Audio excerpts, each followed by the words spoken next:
Le elezioni scorse sono state un momento importante per riavvicinare tanti indipendentisti che partecipavano in alcune sigle o che non partecipavano ancora, e oggi queste stesse persone, dopo un percorso di alcuni mesi, si ritrovano a far nascere, a dar vita ad un nuovo soggetto politico unitario.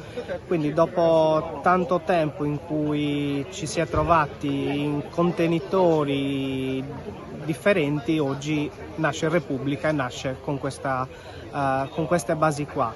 L'obiettivo ovviamente è quello di costruire coscienza nazionale nei sardi, nelle sarde, nelle future generazioni, e farlo con l'orizzonte di arrivare alla nascita della Repubblica de Sardigna. Da oggi nasce un percorso di radicamento sul territorio e di costruzione anche degli organi di questo nuovo partito.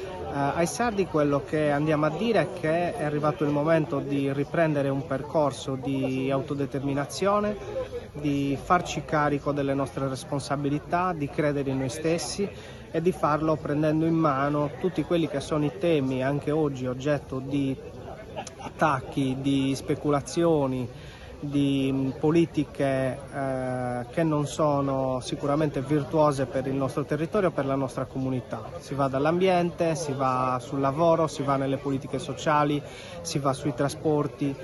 Le tematiche ovviamente attraversano tutta la società e tutto il territorio.